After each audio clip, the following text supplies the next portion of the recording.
right. I am here with Nico, who recently had a startup acquired on acquire.com. And I'm really excited for this one because, Nico, you had a extremely viral post about this story. It got over 900,000 views, which absolutely blew me away on a Saturday.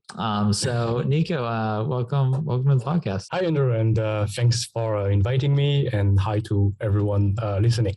So we were chatting before this, and Nico, you're in Bali. I just want to add that I'm extremely jealous. But for those listening, do you want to just give a brief introduction of yourself and your background? Yeah, so I'm Nico. I'm 25 years old, and I learned to code in May from last year, so 2022. Before that, I was in e-commerce and like marketing and advertising for like 5 years or something. And yeah, I guess that's mainly it. Nice. And then for the company that you sold, MakeLogoAI, what did it do and what inspired you to create it? Yeah. So MakeLogoAI is an app that generates logo, as the name suggests, using AI. And it started because I was working on other projects, like just other apps, and I wanted to make logo, but I didn't want it like a generic, like boring vector, you can just find on like online. So I was using like a different AI to make them. And I don't know, it was one night I was like, hey, actually, maybe I can make an app from that. So I give myself a little challenge of making a MVP in 48 hours. And from there, I made some sales. Then I made a more complete version, like an automated one. Because for the MVP, I was just, I had just like a static landing page. Sorry to pause you, but you made the MVP in 48 hours? Yeah. But it was like very scrappy. That's great, though. That's how you should launch a product. You want to get it out as quickly as possible. And then another thing that just stood out there was you just learned to code less than a year ago. Did you say nine months? Yeah, in May. So yeah, it's last May, so 9 months or something. Yeah. Okay, so let me wrap my head around this. So before we were talking, you sold this business for an amount that is essentially a safety net for 5 years where you live, which is incredible. And you set a goal. You learned how to code in 9 months. You built the product. You found customers and you sold it. That's the general story that we're talking here. So I want to unpack a lot of this. Yeah. So what made you decide to, set this goal? Were you at a job that you didn't like? Did you just want to build something? Like what inspired you to build this? You mean to build MakeLogoAI specifically? Yes. I was making some tests like with other apps because I wanted like logos for them. And yeah, at some point I was like, oh, let's just make an app from it. Like I can do it. So I'm just going to make like a quick MVP and see if people would be interested by it. So I just made like a HTML landing page with a type form, and that's it. No backend. Basically, people were paying, and I was manually using the AI model to generate the logo and sending it by email. So that was my MVP. And it looks like it did pretty good in terms of sales and, more importantly, profit. So let's move into how did you acquire your first customers? So I just posted on Twitter. Actually, I did like, I'm going to make like a little challenge, made the MVP in 48 hours. And I didn't like mention what it was exactly because I wanted to, create a bit of like mystery around it. Some hype. And so it's like, people are curious. I had like a bit less than 600 followers back then. So 550 or something. So it wasn't much, but it was just enough, to get a little bit of traction. And that's kind of all you need. You just need, once you get that first customer, you're onto something. Yeah. So that's like, so I posted a bit about like, I did that, almost ready. And then, it's ready. So you can get the MVP here. And I got like, I think I got 10 or 12 sales from it. And based on that, I was, okay, there are some sales. So I know I'm into something. Like just with a crappy MVP, no automated version. And I was very clear, like I'm going to send that by email within like 24 hours. So it's not like an actual app, and people were still buying. So, okay, if they buy the crappy version, then there will probably people be interested by the, the full version. So then I did like an automated version in another 48 hours. And I was doing that nonstop. I was like skipping the gym, just working. And then I was like, hey, actually I can launch on Product Hunt. So I just launched on Product Hunt, and then it totally blew up. I ended up Product of the Day.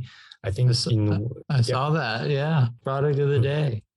Yeah, so I didn't expect that, but wow, that's really cool. So I'm definitely into something. And I made like, I don't know, 1,000 of sales, more than 1,000 of sales directly from this day because of there is always the spike. And yeah, based on that, I was like, oh, okay, I'm really into something. So now I'm going to get some feedback, improve, because at the beginning, it wasn't perfect at all. Like honestly, without like human input to control the results, the logo weren't that good. So I had to do lots of like giving them like another pack of logo or something. And at some point, like if you try a few times, you will get something that works. And based on this feedback, I made a new version that was way better, like automated, way more choice for the user, etc. And yeah, that was the final version. So the final version took me 1 month, a bit less than 1 month to make, but I was able to do it because I had the feedback from the crappy version. So that is, if people are buying your bad product, you're onto something.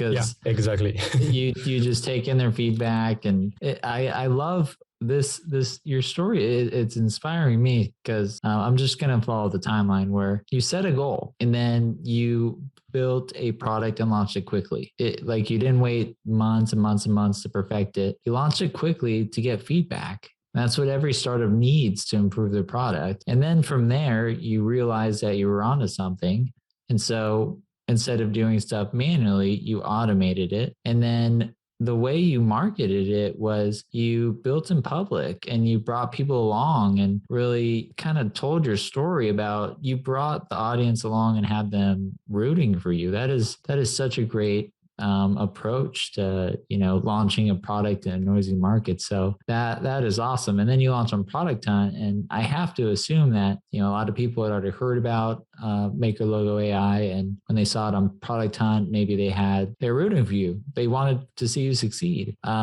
Is that kind of a good summary of kind of up to where we are now? Yeah, I guess, yeah. All right. And then, so you have a successful business. It's doing, a substantial amount in revenue and profit, and then you go to list it on acquire.com. Can you tell me about kind of the thought process in terms of, selling the business instead of potentially keeping it? Yeah. So it was making a consistent revenue. So I wasn't sure. I was like, it's a good source of income, but I know I don't have the skills to improve it further because I'm pretty new to programming. So to do like very advanced stuff with AI, you need like knowledge in machine learning, Python, and I have like a few basics, but nowhere what I need to really make it what it could be. And on the other side, so I was before starting coding, I had a freelancing activity, and I don't have any clients anymore because I stopped everything in September. So I didn't have any income. So I was like, okay,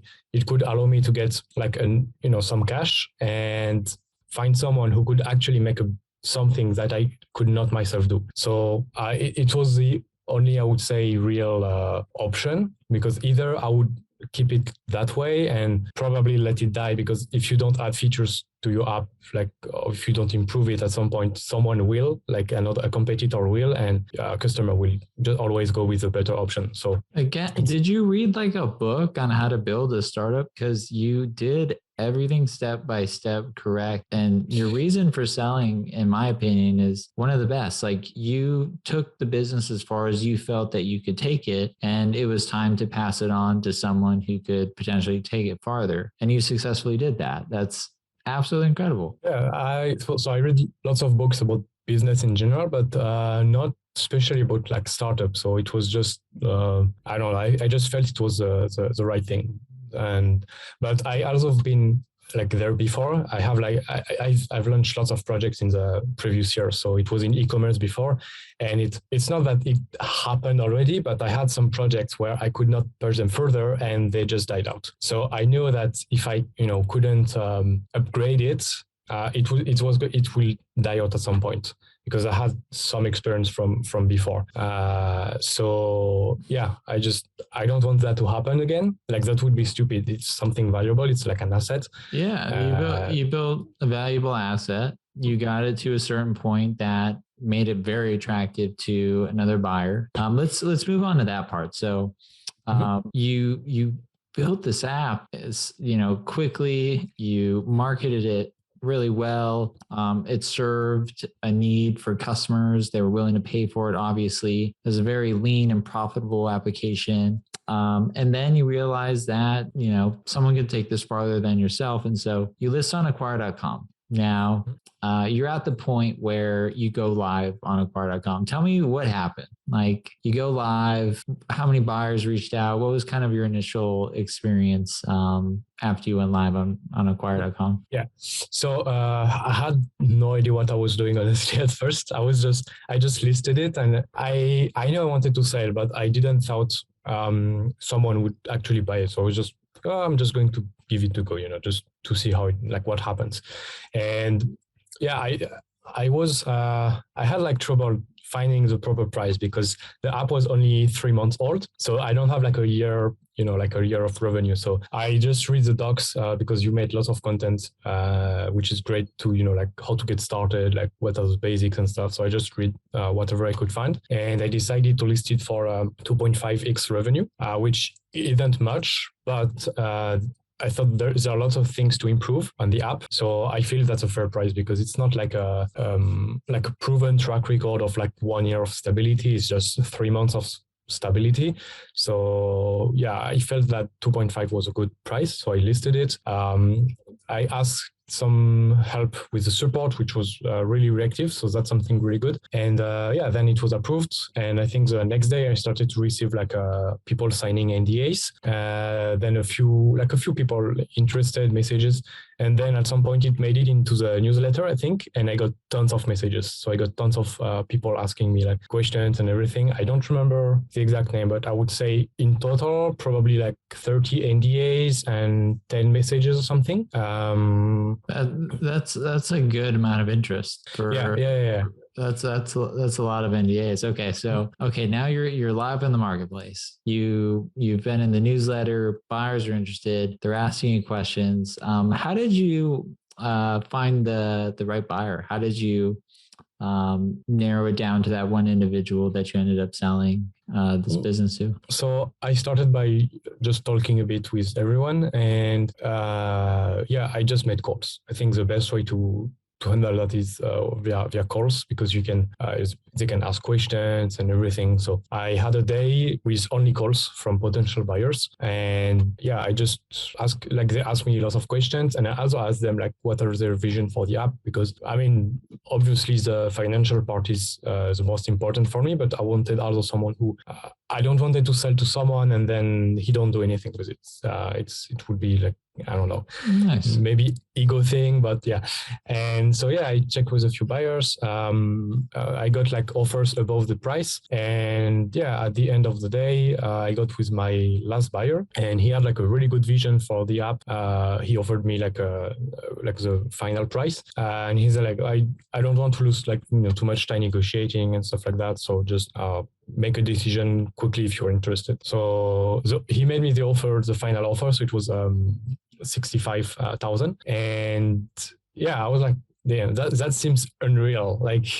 What happening here? Because I listed it for at first 49,000, then I increased to 50, and then he offered me 65.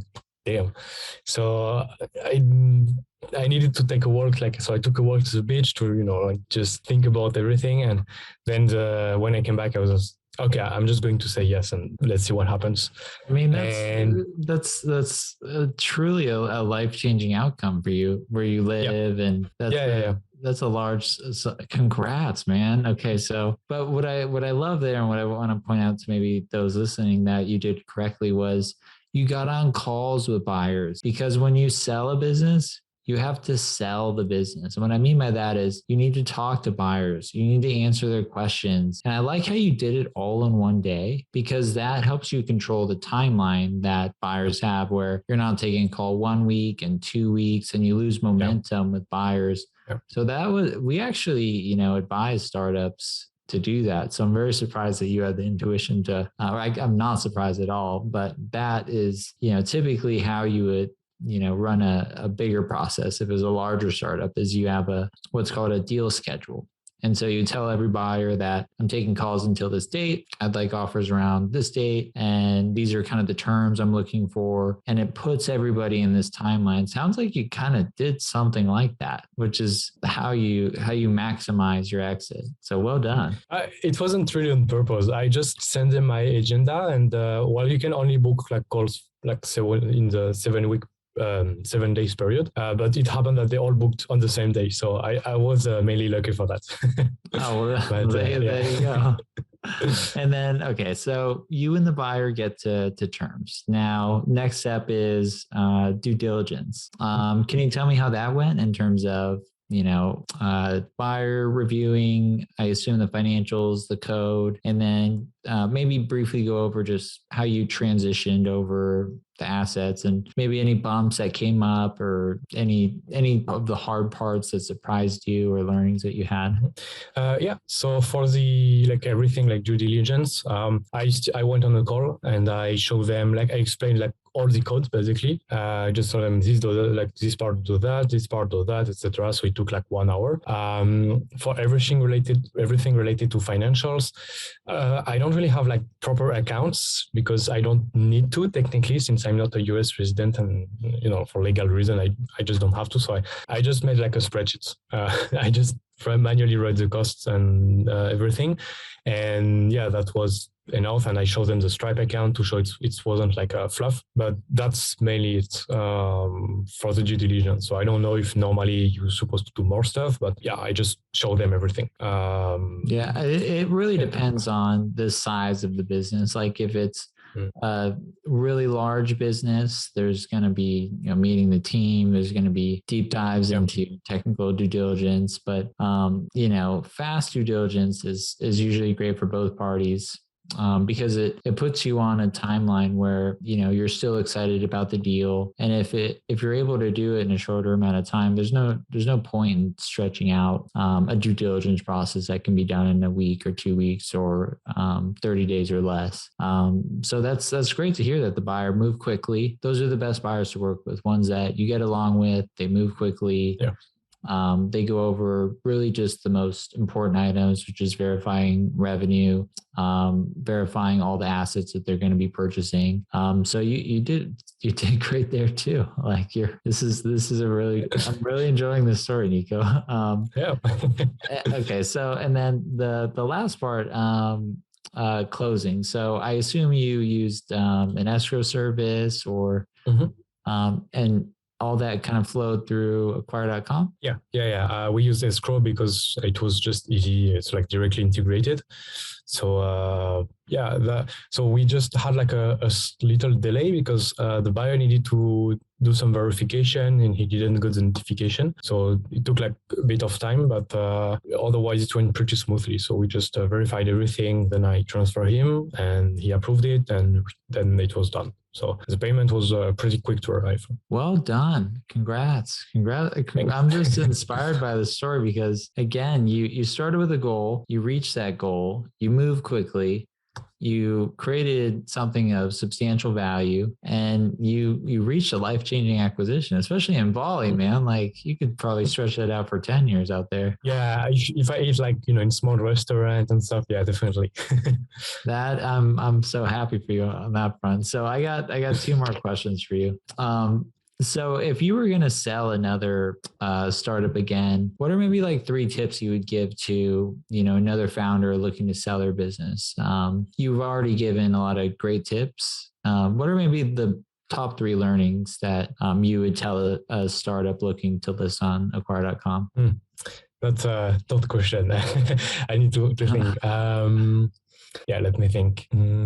Yeah, first one, I would say definitely make it like an actual good deal. So in my case, I know that the app didn't have much like track record, and even if the revenue was stable, I also knew that there were a lot of things to improve. So I didn't like put projection of 12 months, revenue or anything. I just put, okay, there was 3 months. I think it's fair to ask just 3 times this price because it's almost like maybe like 70% profit. So I know it was like a pretty good deal, let's say. And I think that's how I was able to sell it quick. And because I had other buyers who, after I signed the thing, they were like, I can put even like 70,000 or something. So it seems like it was a pretty good deal for, let's say, the value they got. But yeah, that would be the main thing. It's probably very like vague, but make sure it's a good deal. If you want to go fast, make sure it's a good deal, I would say.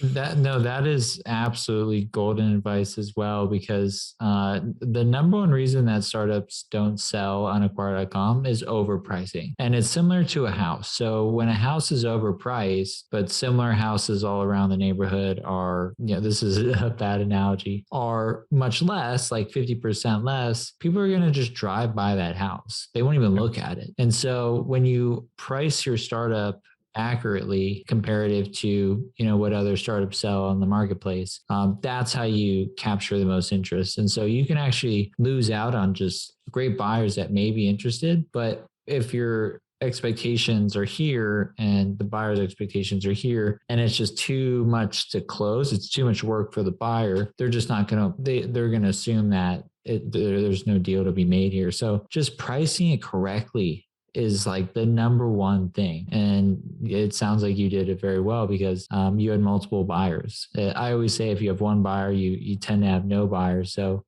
good job on that. Any other tips you would share?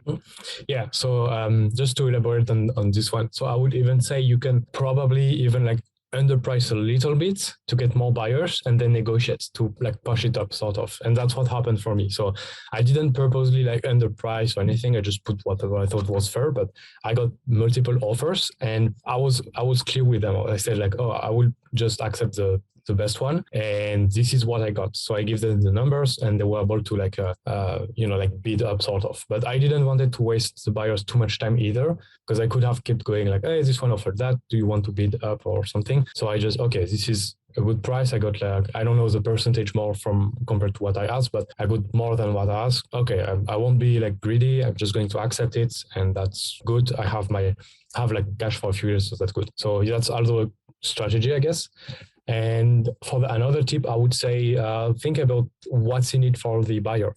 So in my listing, I try to think like what is the main benefit for the buyer? Like you sell a product basically. So in my case, I put like if you want to get started with AI with a product with a proven track record, because you can start your logo app or anything, but then you need to acquire a customer. It's always like annoying. But here you can buy this like package sort of with a product of the day badge, already customers, something that's already working, and then you can build on top of it. So it's like, it's like buying a product pre-made for you. So you just think about what is the main benefit for the buyer, what are the use cases for this app. So maybe they can integrate it with another service. Maybe they can, I don't know, add more services around it. I actually made a whole document with like how to improve the app. What are the possibilities? So you can, make upsells with like a designer or something, like any use case you can think of with the app, just write it down so the buyer can imagine and gives him like, wow, so much possibilities with this app. I can do all that. So I would say that's a very important thing. That you're just knocking it out of the park. Like again, when you're going to sell a startup, you are selling it. So pointing out growth opportunities and outlining what you would do to improve the application, really making it an appealing offer is so important to attract buyer interest. And your ability to do that it is just incredible.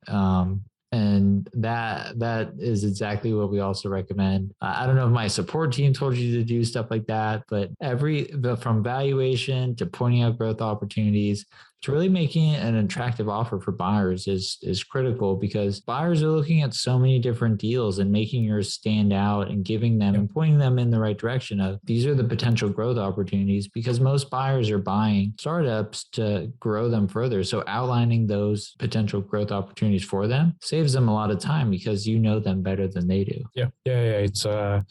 It's pretty much like everything, because I was in advertising before, so I needed my ads to stand out in the newsfeed of Facebook. So it's the same process. You need to get something like a bit catchy that directly spark attention. So I completely agree. I guess my last question, and I got a feeling you are, but I got to ask, what are you working on now? Oh, yeah. So right now I'm working on another app, always like still related to AI, to do customer service faster. So there is always like repetitive questions. That's something I noticed with MakeLogoAI. People were always asking the same, and I hate doing customer service. So I hired someone to manage that for me, but you can always improve things further. So maybe I can use AI to handle that more efficiently. And that's what I'm working on. So basically you just receive a message. It's a Chrome extension. So you receive a message, you select it, and it's going to automatically tell you like how to the best template sort of to use to reply it. So it's basically customer service, but augmented by AI sort of. So I'm still working on it, but I'm going to launch, I think, in maybe tonight or tomorrow. I just need to add a few tweaks to my MVP.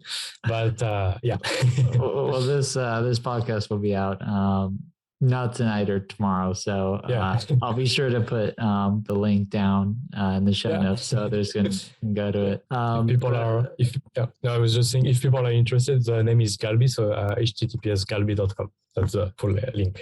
Well, Nico, it's been a pleasure speaking with you and just hearing your story of just setting a goal, just going after it, building in public, getting people to root for you, listing it on Acquire, setting proper valuation, negotiating with buyers, being transparent about the growth opportunities, and maximizing your exit. You did all of that flawlessly. So just congrats on the acquisition. I'm super happy for you, and I think you'll be back hopefully with something much larger. I got a feeling about this next one. Thanks. Well, I mean, it was possible thanks to you, because it's way more complicated to sell without Acquire. I've been there with e-commerce in the past, so like small website, and it was So also thanks to you for making it possible. And I hope I will be back with more stuff to say. My pleasure. All right, Nico. Well, if you want to learn more about your story or follow you on social media, where should they go? Yeah, I have Twitter, and I also have my blog where I wrote everything from the moment I started to learn to code to the sales of MakeLogoAI, and I wrote everything in there. So if you're curious, you can just check that. All right. Well, if anyone wants to hear more about Nico and his journey and this incredible story, I'll put those in the show notes for people to check out. But again, Nico, enjoy Bali, keep building, and thanks. keep inspiring us, man. Yeah, I will do my best. Thank you. All right. Cheers, man. Cheers.